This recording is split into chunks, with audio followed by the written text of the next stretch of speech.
இங்க இருக்கக்கூடிய ஒவ்வொரு மனுஷனுடைய கடனையும் கடவுள் ஆசீர்வதிக்க போகிறார். இந்த கடனால நீங்க பட்ட காயம் கொஞ்சம் நஞ்சம் இல்லை. எத்தனையோ பேர் தற்கொலைக்கும் முயற்சி பண்ணியிருக்கீங்க. ஏன் தடுத்தாரு தெரியுமா? அவருடைய குழந்தை இந்த மாதிரி கஷ்டத்தில் இந்த உலகத்தை விட்டு போயிடக்கூடாது. அவருடைய குழந்தை யாருக்கும் எந்த விதமான ஒரு தப்பான பெயரை சுமந்துக்கிட்டு இந்த உலகத்தை விட்டு போயிடக்கூடாது. என் குழந்தைகளுக்கு ஏற்பட்ட கடனை அவர்கள் மூலமாகவே நான் அடைப்பேன், அடைத்தே தீருவேன். இது சாயப்பா சொல்லக்கூடிய ஒரு சத்தியம், ஒரு சபதம். ஒரு நொடி பொழுதும் உங்க வாழ்க்கையில ஏதாவது ஒரு மாற்றங்கள் ஏற்படாதா? இந்த கடனை தீர்க்க முடியாதா? என்னுடைய மகனுக்கு இவ்வளவு கடன் இருக்கு, என் கணவருக்கு இவ்வளவு கடன் இருக்கு, என்னோட அப்பாவுக்கு இவ்வளவு கடன் இருக்கு, எல்லா விஷயங்களும் இருக்கு, இல்லைன்னு சொல்லவே இல்லை. ஆனா நிச்சயமா உங்களால கூட நீங்க நினைக்கிற நினைப்பின் மூலமாக கூட இந்த கடனை நிச்சயமாக தீர்க்க முடியும். என்ன சொல்லணும்னா, இந்த ஒரு விஷயத்தை மட்டும் சாயப்பா முன்னாடி ஒரு சில ரூபாய் நோட்டுகளை வச்சு நீங்க செய்யுங்க. ஆனா அந்த ரூபாய் நோட்டுகள் எப்படிப்பட்டதா இருக்கணும் அப்படின்றதையும் இந்த பதிவில் சொல்லியிருக்கோம். ஒரு ரூபாய் நோட்டை அவர் ஆசீர்வதிச்சிட்டார் அப்படின்னா உங்களுடைய கடன்கள் வித்தின் இயர்ல சால்வ் ஆகுது. நீங்க பல பேருக்கு உதவிகள் செய்யக்கூடிய மனிதரா வாழதான் போறீங்க, ஒரு சாதனை படைக்க தான் போறீங்க. நிச்சயமா இது உங்களுக்கான ஒரு பதிவுன்றதை மட்டும் மறந்துடாதீங்க. கடவுளுடைய ஆசீர்வாதம் உங்களுக்கு என்னைக்கும் எப்பையும் இருக்கும். பதிவுகளை தொடர்ந்து கவனிங்க.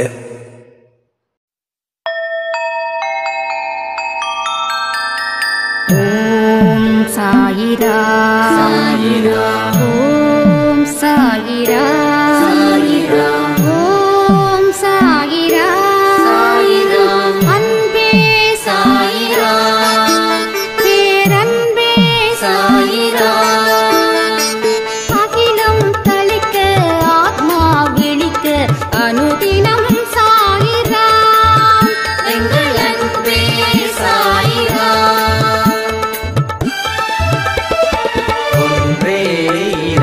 ஒன்றே பூமிக்கென்றும் சாயிரா, சரணம் சாயிரா, நன்றே செய்து வாழ்வோம், நாம் ஒன்றே செய்து வாழ்வோம், அன்பே சாயிரா.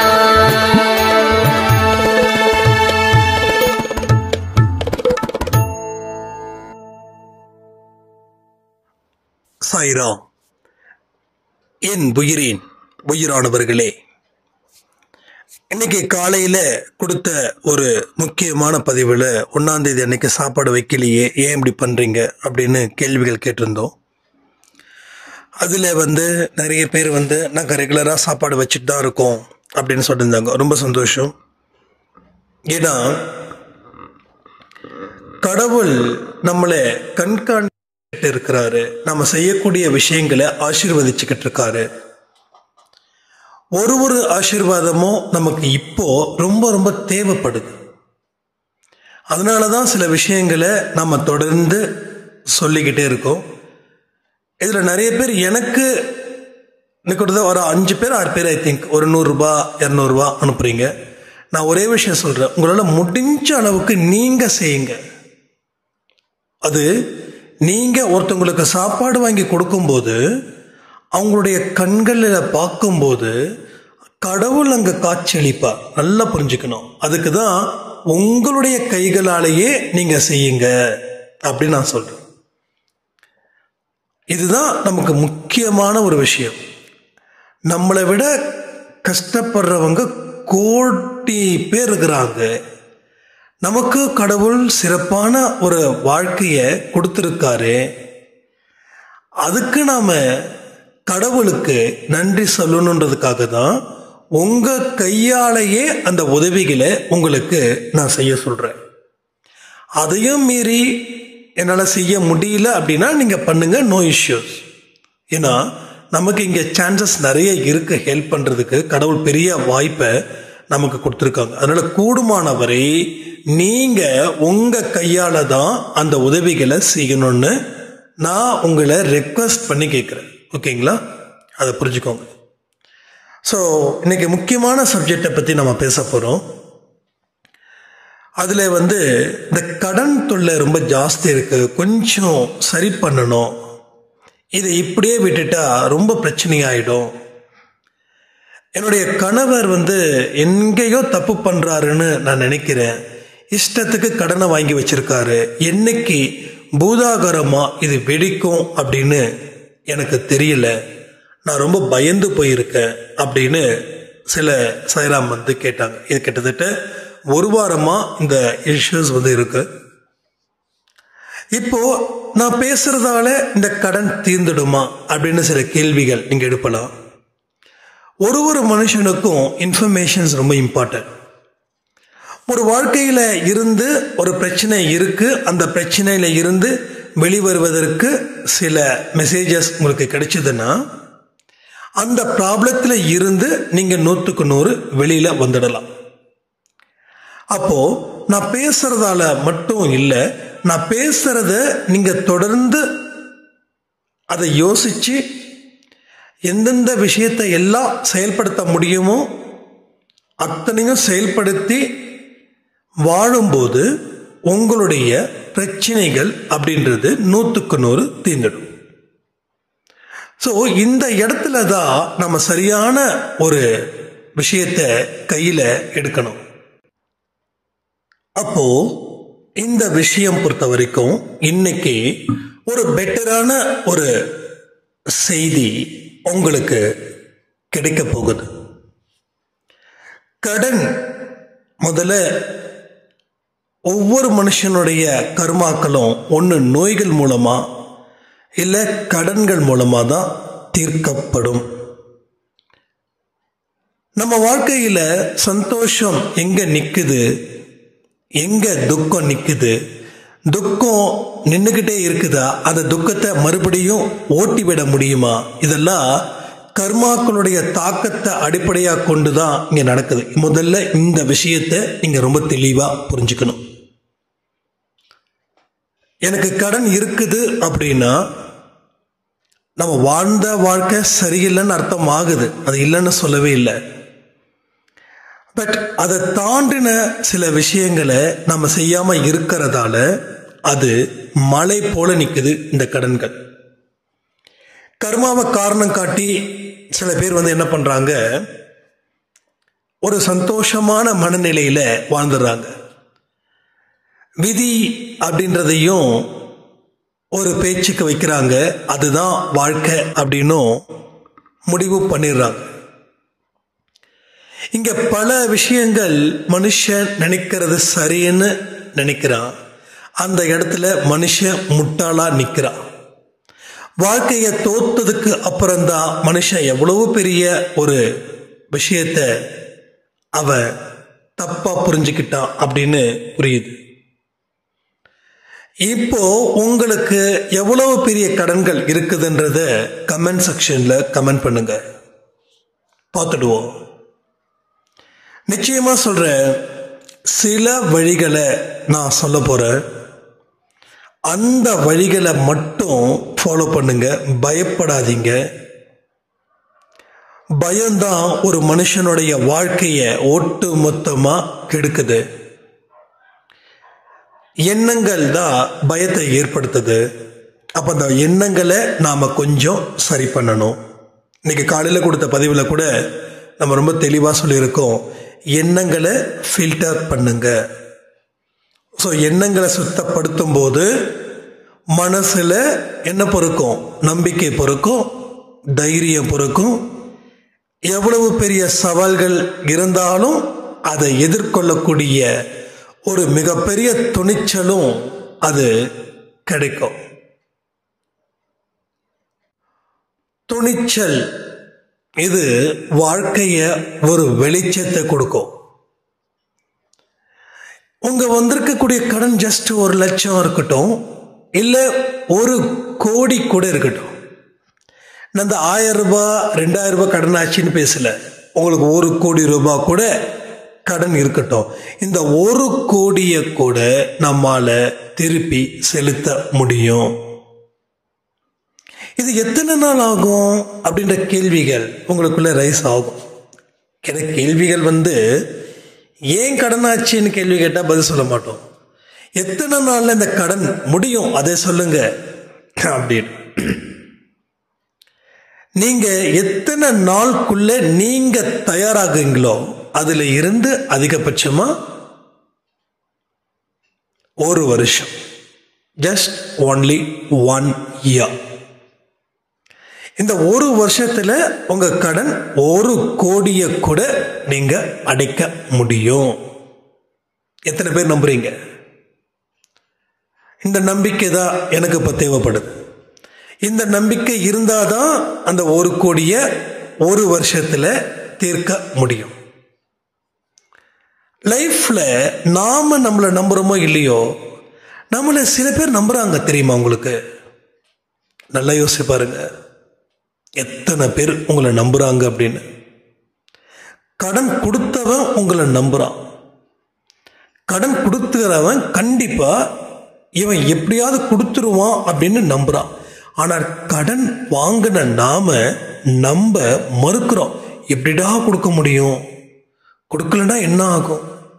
கொடுக்கலன்னா என் வீட்டுக்கு முன்னாடி நிற்பானே, என்னோட மனைவியை, என்னோட குழந்தைங்களை, என்னுடைய சகோதரிகளை ரொம்ப கேவலமா அருவருப்பா பேசுவானே, இதுல இருந்து நான் எப்படி மீள முடியும்?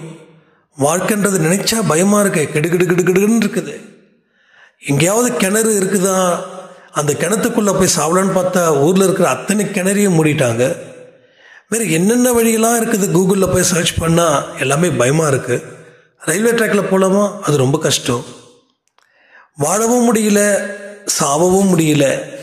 என்னடா வாழ்க்கை அப்படின்னு நினைச்சு நம்ம என்ன பண்றோம்? மேலும் மேலும் ஒரு பயத்தை ஏற்படுத்துறோம். ஒரு பயமும் டன் கணக்கில் சுமைகளை ஏற்படுத்துது. டன் கணக்கில், ரைட்? அப்போ ஒரு மனுஷனுடைய வாழ்க்கையிலையும் எவ்வளவு பெரிய கஷ்டத்தை அவன் சுமக்கிறான். ஏன் சுமக்கிறான் தெரியுமா? அந்த கஷ்டம் அவன் வாழ்க்கைய புரட்டி போடுது. கஷ்டத்தை தன்னோட பாக்கெட்லேயே வச்சுக்கணும்னு நினைக்கிறான். அதை இறக்கி விட்டா அது ஏதோ வேலை பார்த்துடும் சொல்லி பயப்படுறான். நிறைய பேர் அப்படிதான். அப்ப கஷ்டத்தை கடவுள்கிட்ட ஒப்படைச்சிட்டு வாழ்க்கையை வாழுங்கப்பானா எப்படிப்பா கடவுள் காப்பாற்றுவாரா? கடவுள் காப்பாற்றுவாரா? நேரடியாக சாய்ப்பா வந்துடுவாரா? இப்போ சொல்லுங்க, நேரடியாக சாய்ப்பா என்னுடைய கடனை அடைக்க முடியும் அப்படின்னா நான் அவரை என்னுடைய தெய்வமா ஏத்துக்கிறேன் அப்படின்னு சொல்லி ஆர்கியூமெண்ட் பண்ணக்கூடிய மனுஷங்களும் இங்க நிறைய இருக்காங்க.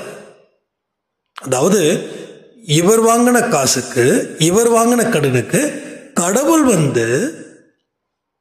அதை ஏத்துக்கிட்டு அந்த கடனை கொடுத்துடணுமா? அப்ப கடவுள்கிட்ட கேட்டா நம்ம கடன் வாங்கணும். இன்னொரு கடன் அடைக்க இன்னொரு கடனை வாங்கணும். அது கடவுள்கிட்ட கேட்டிருப்போம். ஆனா முதல் கடன் எப்படி வந்தது? எங்கேருந்து வந்தது? ஏன் வந்தது? எதுக்கு வந்தது? எதுக்கு உண்டான சூழ்நிலை, காரணம்? அப்ப அதை வாங்காம இருந்திருந்தா உயிர் போயிருக்குமா? ஸோ கிட்டத்தட்ட 20% ஓகே, ஒரு ஹாஸ்பிட்டல் எக்ஸ்பென்சஸ் அப்படின்னு சொல்லி வாங்கலாம்.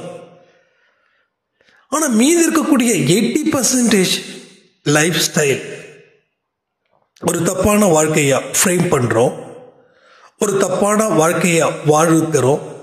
அடுத்தவனுக்காக வாழக்கூடிய வாழ்க்கை, அடுத்தவன் பேசணுன்றதுக்காக கொஞ்சம் எக்ஸ்ட்ரா லக்ஸுரி லைஃப். ஒரு ஃபோன் வாங்கினா கூட புதுசாக தான் வாங்கணும். ஒரு பேண்ட் ஷர்ட் போட்டால் கூட ஒரு பிராண்டட் தான் போடணும். ஆக மொத்தம் செகண்ட் ஆப்ஷன் இருந்தாலும் நோ ஃபர்ஸ்ட் ஆப்ஷன் போ, அப்பதான் என்ன மதிப்பாங்க. இந்த மாதிரியான ஒரு மனசு ஒரு மனுஷனுக்கு வரும்போது மனுஷனுக்கு பைத்தியம் பிடிக்குது. அந்த பைத்தியத்தை தீர்க்க வைத்தியம் பண்றான். அந்த வைத்தியத்துக்கு மருந்தே கிடையாது. கடைசி வரைக்கும் இவன் வாழ்க்கையில பல கஷ்டத்தை அனுபவிச்சு போய்கிட்டே இருக்கான்.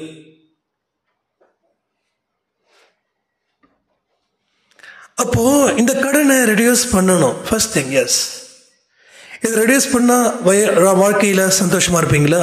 எஸ், கண்டிப்பா. அப்ப இதற்கு உண்டான வழிகள், கடனை அடைக்கணும்.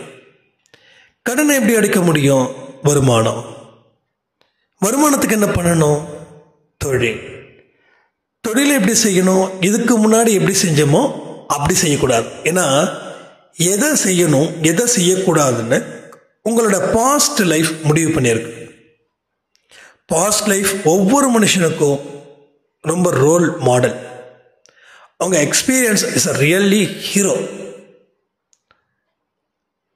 நம்ம எக்ஸ்பீரியன்ஸ், பேட் எக்ஸ்பீரியன்ஸ் வில்லனா நினைக்கிறோம், பாஸ்ட் லைஃப்பை கசப்பாக நினைக்கிறோம். இல்லை, கசப்பு தான் தேவை.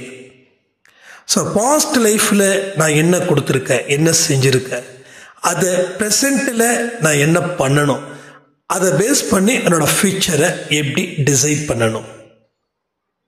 என்னோட ஃபியூச்சர் பக்காவாக இருக்கணும். எல்லா மனுஷனுக்கும் எதிர்காலம் சிறப்பாக இருக்கணும் அப்படின்ற கனவு இங்கே நிறைய இருக்கு.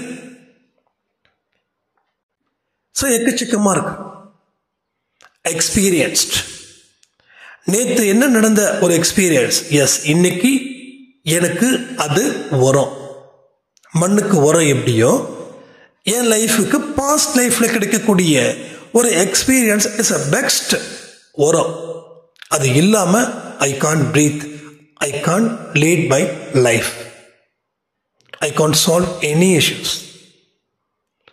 எக்ஸ்பீரியன்ஸ் இருந்தால் மட்டும் you can solve it, you can proof it. But experience இல்லை அப்படின்னா ஃபெயிலியர். ஓகே, இப்போ எக்ஸ்பீரியன்ஸ் இல்லாமல் நம்ம நிறைய பிரச்சனைகளை ஃபேஸ் பண்ணோம். அதில் முக்கியமான ஒரு விஷயம் வந்து கடன். இப்போ உனக்கு எக்ஸ்பீரியன்ஸ் கிடைச்சிடுச்சு. நீ வாழ்ந்த வாழ்க்கைக்கு உன்னுடைய எண்ணம், உன்னுடைய புத்தி, உன் மனசு, உன்னுடைய செயல், உன்னுடைய சோம்பேறித்தனம் எல்லாமே காரணமாக இருக்கு. இனி அது வரக்கூடாது. கடவுள்கிட்ட போய் ஃபர்ஸ்ட் முறையிடுங்க. கடந்த காலத்தில் இருக்கக்கூடிய எக்ஸ்பீரியன்ஸை நான் மறக்கக்கூடாது. கடந்த காலத்தில் இருக்கக்கூடிய விஷயத்தை நான் படிக்கணும், அதை பாதுகாக்கணும். இப்போ சிறப்பான ஒரு வாழ்க்கையை நான் வாழணும், பயமில்லாத வாழ்க்கையை நான் வாழணும். எனக்கு நீ அருள் புரிவாய், எனக்கு நீ அருள் புரிவாய். இப்போ நான் இங்கே பேசிட்டு இருக்கேனே, ஒரு வேளை சாப்பாட்டுக்காக சாய்பாவோட கோயிலில் போய் நின்னவன். மதியானம் கொடுக்குற சாப்பாடும் சரி, நைட்டு கொடுக்கக்கூடிய சாப்பாடும் சரி, இப்படி சாப்பிட்டவன். அவ்வளவு ப்ரெஷர். கடன் அதிகமாக இருக்குதுன்னு சொல்லி பூச்சி மருந்து எங்கேயாவது கிடைக்குதான்னு பார்த்து அதை சாப்பிட்டு உயிரை விடலாம் அப்படின்னு நினைச்சவன். அப்படிப்பட்டவனை தான் இன்னைக்கு உங்க முன்னாடி கூப்பிட்டு வந்து உட்கார வச்சு, கடவுள் பல பேருக்கு சில விஷயத்தை நீ சொல்லுடா, பல பேருக்கு அது பயனா இருக்கட்டும். சாய் அப்படின்னு ஒருத்தர் உள்ள வராருன்னா அவர் வாழ வைப்பதற்காகத்தான் வராருன்னு புரியவை அப்படின்னு சொல்லி அவர் எனக்கு உயிர் பிச்சை கொடுத்தார். நான் நேற்று கூட சொல்லியிருக்கேன், 2வது வாழ்க்கை ஒரே ஜென்மத்தில் 2 பிறவி, ஒரே ஜென்மத்தில் 2 பிறவி. மொத்த வாழ்க்கை பயங்கர ஆட்டம் பாட்டம் கொண்டாட்டம், ஃபைனலி திண்டாட்டம். 2வது வாழ்க்கை திண்டாட்டத்தில் இருந்து ஆரம்பமாகுது, ஸ்லோ பிக்கப். ஆனால் வேகம் ஜாஸ்தியாச்சு. ஸோ ஆரம்பம் தான் ஸ்லோவாக இருந்தது, ஆனால் வேகம் அதிகரிக்குது. அப்போ கடவுள் வந்து ஆசீர்வதிக்கிறார். திருந்திய உள்ளங்களுக்கு, திருந்தாத உள்ளங்களுக்கு பிளஸ் பண்ணல, திருந்திய உள்ளங்களுக்கு மட்டும்தான் அவர் பிளஸ் பண்றார். அப்ப எவ்வளவு பெரிய விஷயங்கள் இங்க வாழ்க்கையில நடந்திருக்குதுன்றத நீங்க கொஞ்சம் கவனிச்சு பாருங்க. அவ்வளவு அற்புதமான சம்பவங்களும் உங்க வாழ்க்கையில இங்க நிறைய நடக்க போகுது. திருந்திய உள்ளங்களுக்கு மட்டுமே இது வாழ்க்கையில ஒரு உயர்வை தரக்கூடிய ஒரு விஷயமா அமைய போகுது. அப்போ உங்க கடன்கள் இருக்குதுன்னு சொல்லி ஒரு பேப்பர்ல எழுதுங்க. ஒரு 10 ரூபாயில இருந்து 1,00,000 இல்லை 1,00,00,000 இருக்கட்டும், எல்லாத்தையும் கம்ப்ளீட்டாக எழுதுங்க. இப்போ உங்ககிட்ட இருக்கக்கூடிய ஷோர்ஸ் என்ன இருக்குதுன்னு பாருங்க. உங்ககிட்ட சொத்து இருக்கா, பேங்க்ல பேலன்ஸ் இருக்கா? சொத்து இருந்தாலும் பிரச்சனை இல்லை, சொத்து இல்லைன்னா இன்னும் பிரச்சனையே கிடையாது. பேங்க்ல பேலன்ஸ் கவலைப்படாதீங்க, ஏன்னா 5 பைசா என் பாக்கெட்ல கிடையாது. ஒரே ஒரு விஷயம்தான், கடவுள் மேல நான் நம்பிக்கை வச்ச, கடவுள் தான் என்னுடைய total investment, total bank balance. ஏன்னா அவரு தானே எல்லாத்துக்கும் காரணமா இருக்காருங்க. அப்போ அவரு தானே எல்லாமே செய்ய முடியும். அப்போ பேப்பர்ஸ்ல கம்ப்ளீட்டா எழுதுங்க. 10 ரூபாயில இருந்து ஒருத்தவங்க காசு கூட நமக்கு வேண்டாம். ஸோ என்ன சொல்றேன்னா, ஒருத்தவங்களை கூட நம்ம ஏமாற்ற வேண்டாம். வட்டி அதிகம் வாங்குறாங்க, கவலை வேண்டாம். வட்டி குறைவா வாங்குறாங்க, கவலை வேண்டாம். யாருமே உங்களை அழைக்கல, வற்புறுத்தி கொடுக்கல. இந்தா பிடிச்சிக்கோ, நீ என்கிட்ட கடன் 1,00,000 ரூபா வாங்கியிருக்க, உனக்கு 10% வட்டி, மாசம் 10,000 கொடுக்கணும். இந்த கடனை நீ வாங்கலைன்னா நான் உன்னை ஒரு வழி ஆக்கிடுவேன்னு சொல்லி மிரட்டல. அவங்க சொன்ன 10%க்கு நம்ம தெய்வம் மாதிரி பார்த்தோம் காசு வாங்கும்போது. ஆனா கொடுக்கும்போது அவனை விரோதி மாதிரி போக்குறோம். 10% வாங்குறானே, இவெல்லாம் மனசாட்சி இருக்கா இவனுக்கு அப்படின்னு அவனோட டேர்ம்ஸை சொன்னா நீங்க ஒத்துக்கிட்டீங்க. அப்ப தெய்வமா தெரிஞ்சுது. ஆனா திருப்பி கேட்கும்போது அவன் சாத்தானா தெரியுறான். இதுதான் பிரச்சனை. இந்த எண்ணம் இருக்கிற வரைக்கும் உங்க கடனை நிச்சயமா அடைக்கவே முடியாது. முதல் பாயிண்ட் தான் இந்த ஃபர்ஸ்ட் பாயிண்ட். இந்த ஃபர்ஸ்ட் பாயிண்ட்டை மட்டும் பெஸ்ட் பாயிண்டா வச்சுக்கோங்க. யாரு என்ன காசு கொடுத்தாலும் சரி, அதை திருப்பி ஒப்படைக்க வேண்டிய பொறுப்பு என்னிடம் உள்ளது.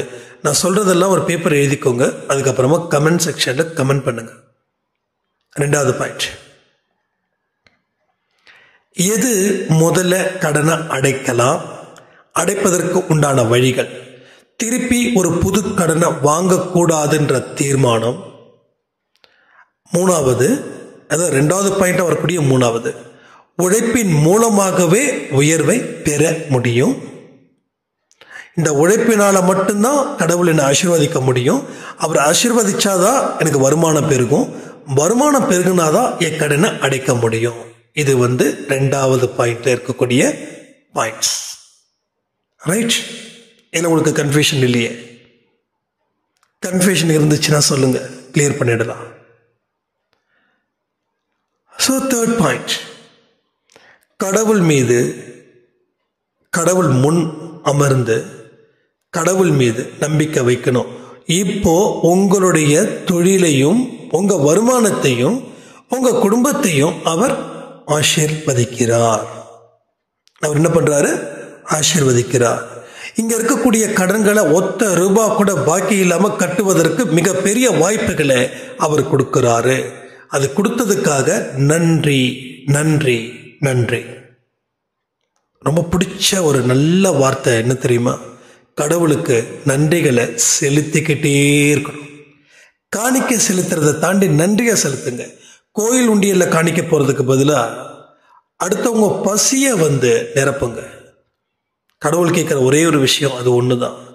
என்ன படைச்ச, நான் எத்தனையோ பேரை படைச்சிருக்கேன், எத்தனையோ பேர் சாப்பாட்டுக்கு வழி இல்லாம இருக்காங்க, அவங்களுக்கு உணவை கொடு. அதான். பட் கடவுளுக்கு என்ன கொடுக்கணும்? நன்றிய காணிக்கையாக்கு, டெடிகேஷன். இதுதான் நம்ம செய்யணும்.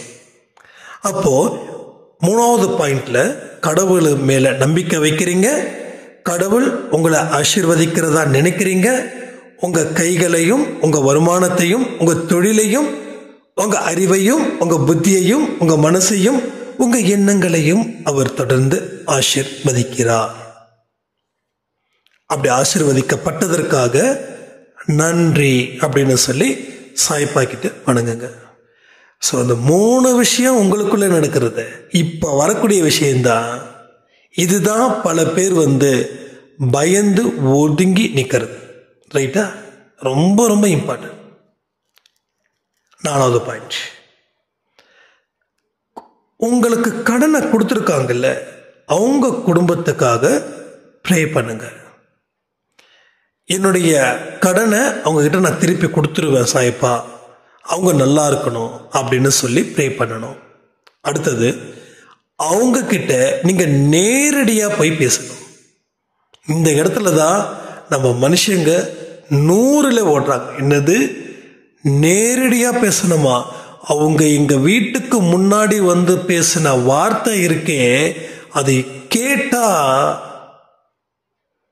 நீங்கள் அழுதுருவீங்கன்னு சொன்னவங்களும் எனக்கு உண்டு. ஏன் நம்ம பல விஷயத்தை மாற்றி யோசிக்கிறது இல்லை அப்படின்னா, நாம் சில விஷயத்தை பழகிட்டோம். இதுதான் நம்ம வாழ்க்கை, இவங்க இப்படி தான் அப்படின்னு சொல்லி பழகிட்டோம். நீங்கள் பழகினதால அது நல்லதாயிடாது. பழகாத பல விஷயங்களும் நல்ல விஷயங்கள் இருக்குது. உங்கள் வீட்டுக்கு முன்னாடி வந்து கத்துறதுக்கு காரணம் உங்கள் மானத்தை வாங்கணும், அப்படியாவது இந்த காசு வந்துடும்னு பயந்து கத்திக்கிட்டு இருக்கார். இப்போ அவங்க வீட்டுக்கு நீங்கள் போங்க. எப்படி போகணும் தெரியுமா? அட்லீஸ்ட் ஒரு 5,000 ரெடி பண்ணுங்க, இல்லை ஒரு 10,000 ரெடி பண்ணுங்க, இல்லை ஒரு 1000 ரூபாயாவது ரெடி பண்ணுங்க. உங்களால அப்போ அவங்களுடைய வீட்டுக்கு போயிட்டு நீங்க உங்களுடைய எல்லா விஷயத்தையும் சொல்லுங்க. ஒன்னே ஒன்று மட்டும் சொல்லுங்க, கண்டிப்பா உங்க கடனை கட்ட வேண்டிய பொறுப்பு என்னோடது. இது நாள் வரைக்கும் நான் உங்களுக்கு லேட் பண்ண, நிறைய பொய்கள் சொன்ன, என்னை மன்னிச்சிடுங்க. இனி வரக்கூடிய நாட்களில் நான் சரியாக செய்வேன். இது 1000 ரூபாய், இந்த கணக்கை வச்சுக்கோங்க. முதல்ல உங்களுடைய அசலை நான் கட்டி முடிச்சிடுறேன். அடுத்தது உங்களோட வட்டியையும் தவணை முறையில் கட்டுறேன். என்னால் இவ்வளோதான் பண்ண முடியும். இதுக்கு மேலே என்னால் எதுவுமே செய்ய முடியாது. எனக்கு நீங்கள் கொஞ்சம் உதவி செஞ்சாதான் நான் என்னுடைய தொழிலையோ என்னுடைய வேலையிலையோ கவனத்தை செலுத்த முடியும். கண்டிப்பாக நான் செலுத்திடுறேன். நீங்கள் ஃபார் எக்ஸாம்பிள் 1 லட்சம் ரூபாய் வாங்கியிருக்கீங்கன்னு வச்சுக்கோங்க, மாதம் 5000 ரூபாய் கட்டுங்க. நீங்கள் உடனே சொல்லுவீங்க, உடனே உங்கள் ஈர கொலையெல்லாம் நடுங்கும். இன்னும் மாதம் 5,000 எங்க 1 லட்சத்தை வந்து அடுத்த மாதம் கட்ட கூட ஒத்துக்க மாட்டாங்கன்னு. இவ்வளோதான் முடியும்னு சொல்லுங்க. அதுக்கு தான் அவங்க வீட்டில் பேச சொல்கிறேன். ரெண்டாவது, கூட 2 பேரை கூட்டுட்டு போங்க. உங்கள் வெல்விஷர்ஸ் யாராவது இருந்தாங்கன்னா 2 பேரை கூட்டுட்டு போங்க. நீங்கள் தனியாக போக வேண்டாம். உங்கள் அண்ணனோ உங்கள் தம்பியோ இல்லை ஒரு பொதுவான மனுஷனோ இல்லை அவருக்கும் உங்களுக்கும் தெரிஞ்ச ஒரு ஆளோ கூட்டுட்டு போங்க. முதல்ல அவர்கிட்ட பேசுங்க. கூட்டுட்டு போகிறவர்கிட்ட பேசுங்க. இப்படிலாம் இருக்குப்பா, நான் பண்ணணும், நான் வந்து என்னோட தொழில் வந்து முடங்கிடுச்சு, வெளியில் போக முடியல, அதனால் வந்து கொஞ்சம் டைமிங் வந்து எனக்கு ஆகும், அதனால் வந்து நீ எனக்காக வந்து நீ இவ்வளோ தூரம் ஹெல்ப் பண்ணுற, எனக்காக இந்த ஒரு விஷயத்த செய்ய, நீ எங்கேயும் ஜாமீன் போட வேண்டாம், எதுவும் இது பண்ண வேண்டாம், என் கூட வந்து நில்லு, அது போதும் அப்படின்ற மாதிரி போய் பேசுங்க. இதனால் எந்த பிரச்சனையும் வராது. அவர் எவ்வளோ தூரம் கேவலமாக பேசினாலும் எந்த இடத்துலையும் வாயை மட்டும் திறக்காதீங்க. எவ்வளோ சிக்கல்கள் வந்தாலும் சரி, நீங்கள் எமோஷ்னலாக மட்டும் ஆகிடாதீங்க. எல்லா வார்த்தைகளும் அங்கே இருந்து ஒரு வார்த்தைகள் உங்களை திட்டுறாருன்னா அது உங்களுக்கு லாபத்தை கொடுக்குது. இப்போ இல்லை, ஃபியூச்சரில் கொடுக்கும். நமக்கு இப்போ தன்மானம் அதெல்லாம் தூக்கி போட்டுருங்க. ஏன்னா நாம் கை நீட்டி இருக்கோம், அவங்க பேசுகிறாங்க, அவ்வளோதான். அதாவது ரோட்டில் உங்கள் சம்மந்தப்படாதவங்க பேசலை, நீங்கள் சம்மந்தப்பட்டு இருக்கீங்க. உங்கள் மூலமாக அவங்க பாதிச்சிருக்காங்க. உங்களை மாதிரி 10 பேர் செஞ்சாங்க அப்படின்னா அவங்களுக்கும் அதே நிலைமை தான் வரும். ஸோ எல்லாருக்குமே குடும்பம், குழந்தை, மனைவி இருக்காங்க, சொந்த பந்தங்கள் இருக்காங்க. அவங்களுடைய தொழில் அது. அதுக்காக நான் வட்டிக்கு விடுறத வந்து நான் ஆதரிக்கலை. கடன் வாங்குறது தப்பு, கடன் கொடுக்கறது தப்பு. அப்போ சில பேர் கேட்போம், இப்போ பேங்க் ஹவுசிங் லோன்லாம் என்ன பண்ணலாம்? அது வேற, அதுக்கும் இதுக்கும் சம்மந்தமே கிடையாது. அது கூட உங்களால் கேப்பபிளாக இருக்கா, ஃபினான்ஷியலாக நீங்கள் ஸ்ட்ராங்காக இருக்கீங்களா, ஒவ்வொரு மாதமும் கட்ட முடியுமா, இதெல்லாம் யோசித்து தான் பண்ணணும். எங்கள் சொந்தக்காரங்க வாங்கியிருக்காங்க, அவங்க வாங்கியிருக்காங்க, நான் வாங்குகிற அந்த வீராப்பு வேண்டாம். குடிசை வீட்டில் இருந்தாலும் நிம்மதியாக தூங்கணும். மாளிகை வீட்டில் இருந்துக்கிட்டு தூக்கம் இல்லாமல் இருக்கிறதுக்கு அது வந்து டோட்டல் வேஸ்ட், ரைட்? ஸோ பாயிண்ட்டை மட்டும் புரிஞ்சுக்கோங்க, அவ்வளோதான். அப்போ இந்த தைரியம் உங்களுக்கு வந்துடுச்சுனாவே நீங்கள் கடனை அடைச்சிடுவீங்க. அப்போ அவங்க என்னென்ன வேணால் பேசுவாங்க. உங்களால் என்ன முடியுமோ அது மட்டும் கமிட்மெண்ட்டாக கொடுக்கணும். ரெண்டாவது, நீங்கள் ஒரு விஷயத்த சொல்கிறதுக்கு முன்னாடி 1000 தடவை யோசிக்கணும். அது முடியுமான்னு செய்யணும். முடியக்கூடிய விஷயத்த மட்டும்தான் பேசணும். எங்கே இடத்துல இருந்தாலும் 20ஆம் தேதி அன்னைக்கு நான் 5000 ரூபா கொடுக்குறேன் அப்படின்னா அந்த 19ஆம் தேதி அன்னைக்கு நீங்கள் 5000 ரூபா கொடுத்துடணும். இப்போ முதல் நம்பிக்கை உங்ககிட்ட வரும். அந்த 5000 கொடுக்குற வரைக்கும் உங்களுக்கு எந்த இடத்துலையும் அவர் நம்ப மாட்டார். ஆனால் கொடுக்க ஆரம்பிச்சிட்டிங்கன்னா உங்களை நம்ப ஆரம்பிச்சிடுவார். இப்போ ஒவ்வொரு மாதமும் 5000 கொடுத்து பாருங்க, உங்கள் கடன் சீக்கிரமாக அடைஞ்சிடும். அவருக்கு உங்கள் மேலே நம்பிக்கை வரும். இப்போ அவருக்கு உங்கள் மேலே அவநம்பிக்கை ஜாஸ்தியாக இருக்குது. கண்டிப்பாக கொடுக்க மாட்டார், போயிடுவார், போச்சு, முடிஞ்சுது, அவ்வளோதான், கதம் அந்த மாதிரி நம்ம இப்போ நினச்சிப்போம். அப்போது அடுத்தவங்க நம்மளை எந்த வைப்ரேஷனை திங்க் பண்ணுறாங்களோ அதுவும் நமக்கு பாஸ் ஆகும். அப்போ அடுத்தவங்க அப்பா கொடுத்துருவான், ஒன்றும் பிரச்சனை இல்லை அப்படின்னு நினைக்கும் போது ஆட்டோமேட்டிக்கலி கொடுத்துருவாங்க. ஏன்னா கடவுள் ஏற்கனவே உங்ககிட்ட சொல்லியிருக்கார், உன்னோட தொழிலை ஆசீர்வதிக்கிற, உன்னுடைய குடும்பத்தை ஆசீர்வதிக்கிற, நீ அத்தனை பேருக்கிட்டே சமாதானமாக போகிற, அத்தனை பேரையும் பகைச்சிக்காமல் இருக்க, யார் மேலேயும் விருப்பம் காட்டலை, ஸோ ஒன்றை நான் ஆசீர்வதிக்கிறேன். இதுதான் கடவுள்கிட்ட நம்ம போய் சேரணுன்றது. அவருடைய நிழல் மட்டும்தான் இங்கே சொர்க்கம். இருட்டிலையும் அவருடைய கண் நம் மீது இருக்கும். புரிஞ்சுக்கோங்க. இருட்டில் கூட, ஒரு இருட்டில் கூட அவர் நம்ம கூட இருக்கிறாங்க அப்படின்ற ஒரு மனநிலை நமக்கு வரும். அது வந்தே தீரும். அது நல்லா புரிஞ்சுக்கோங்க. ஸோ இது எல்லாத்தையும் நம்ம வாழ்க்கையில் பலமாக சிந்திக்கணும்.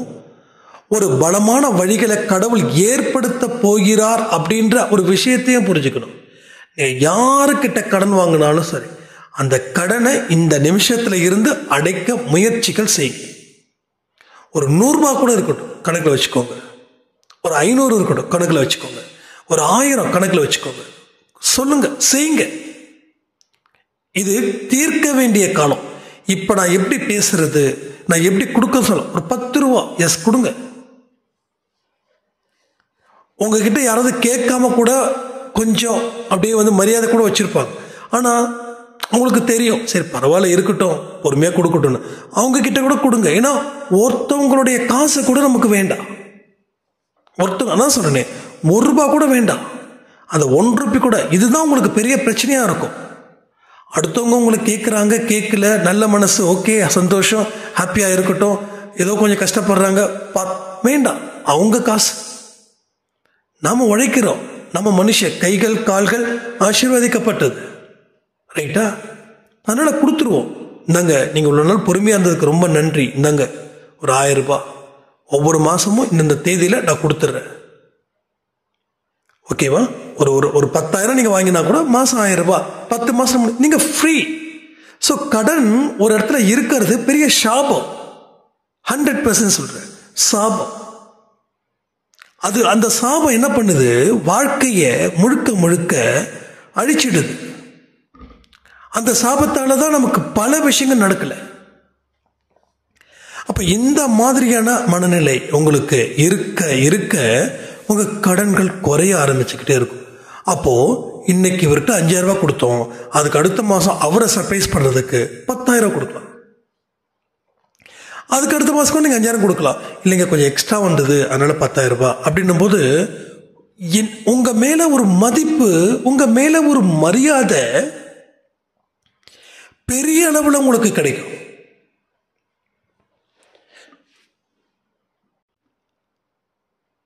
இதுவரைக்கும் உங்களை பார்த்துக்கிட்டு இருந்தவர் வேற, இப்ப பார்த்துக்கிட்டு இருக்கிறவர் வேற, ஆனா ஒரே மனிதர்.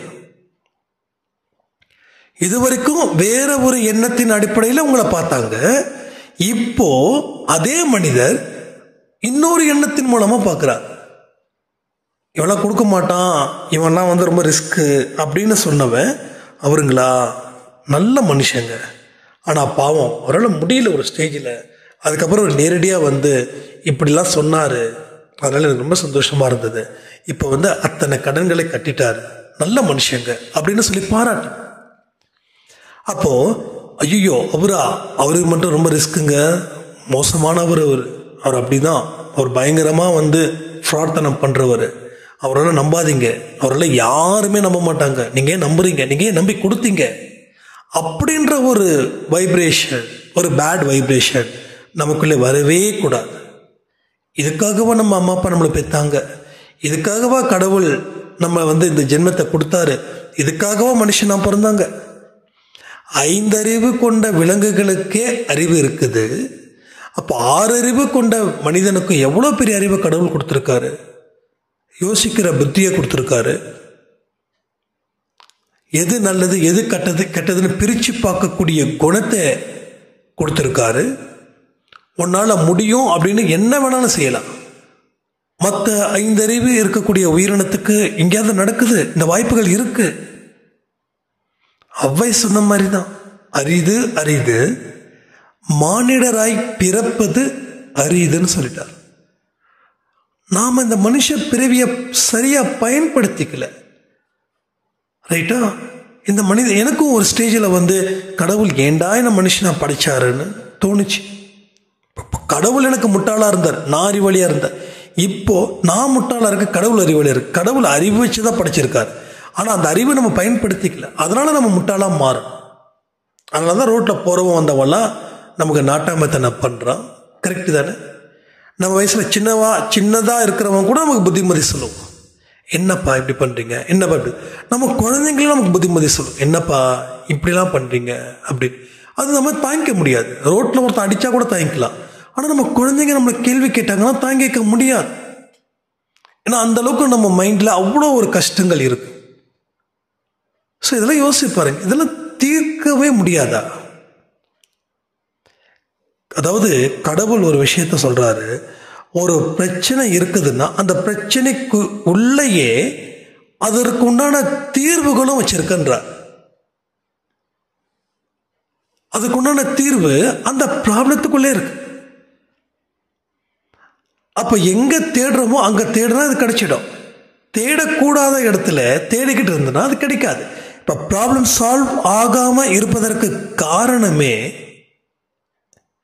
அதுக்குள்ள தீர்வுகள் இருக்குதுன்றத உணர மாட்டேங்கிறோம். சில பேருக்கு பயம், நான் அதை பத்தியே யோசிக்க மாட்டேன், யோசிச்சா எனக்கு நெகட்டிவிட்டி ஜாஸ்தி வருது, எனக்கு கொஞ்சம் கூட எனக்கு அந்த நம்பிக்கையே வரல அப்படி. நிறைய பேருக்கு அந்த கண்கள் எல்லாமே கூட பொலி விழுந்து காணப்படுது, கண்கள்ல ஒரு உயிரோட்டம் இல்லை.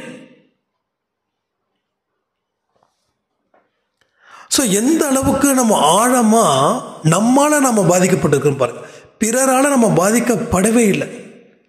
இப்ப வரைக்கும் நாம பிறரால பாதிக்கப்படவே இல்லை, நாம நம்மளால மட்டும்தான் பாதிக்கப்பட்டு இருக்கிறோம். ஒரு விஷயத்தை முடிவு பண்ணிக்கோங்க, இழப்பதற்கு எதுவும் இல்லை என்னிடம். இந்த ஒரு விஷயம் உங்க வாழ்க்கையில ஒண்ணு அசுர வளர்ச்சியை கொடுக்கும், இல்ல ஆழமா உங்களை வீழ்ச்சி அடையவும் வைக்கும். ஒரே பாயிண்ட் தான். இழப்பதற்கு ஒன்றும் இல்லை, என் கையில ஒண்ணுமே இல்லை, இனி எல்லாமே இழந்துட்டேன், இனிமே நான் என்ன பெற போறேன் அப்படின்னு நினைக்க கூடாது. எல்லாம் இழந்துட்டேன், ஒரு கை பார்த்துருவோம், வாங்கலாம், பார்த்துடலாம். என்னோட லைஃப்ல நிறைய கண்ணீர் கதைகள்லாம் இருக்கு. அப்ப கடன்கள் அதிகமா இருக்கும்போது நான் சாயப்பா கிட்ட ஒன்னு தான் சொன்னேன், என்னை வாழ வச்சு பார்க்கணும், உனக்கு அது சந்தோஷம் இருந்தா என்னை வாழவை, இல்லை இந்த கடனால என் வாழ்க்கையை முடிக்கணும்னா அதுவும் எனக்கு சந்தோஷம். ஏன்னா உன்னுடைய விருப்பத்தின் படியே என் வாழ்க்கை இருக்கட்டும், ஆனா என்னுடைய செயல் என்னோட தொழில் இனி பாதிக்கப்படாம நான் நடத்துவேன்.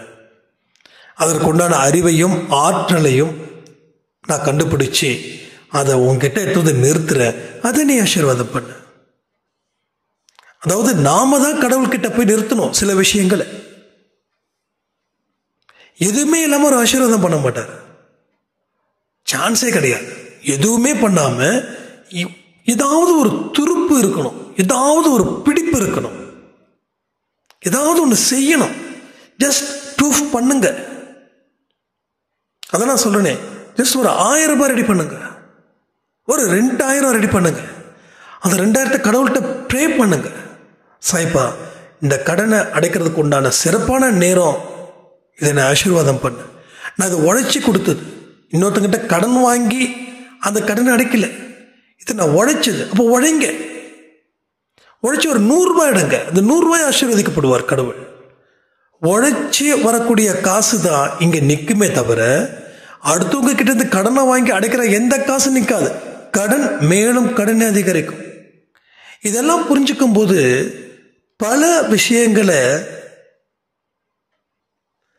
உங்க வாழ்க்கையில கடவுள் ஒரு அதிசயத்தையும் அற்புதத்தையும் அவர் நிகழ்த்தி உங்களை திக்குமுக்கு ஆட வைப்பார். இது சத்தியமான உண்மைகள்.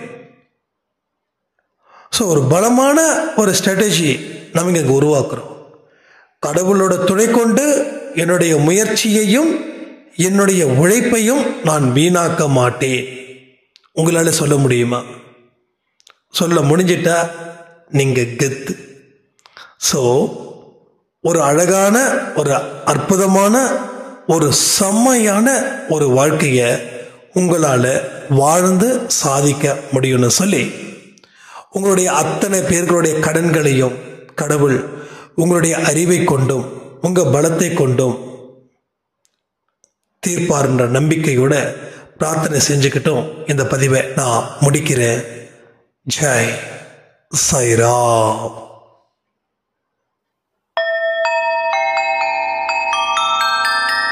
ஓம் சாயிராம்.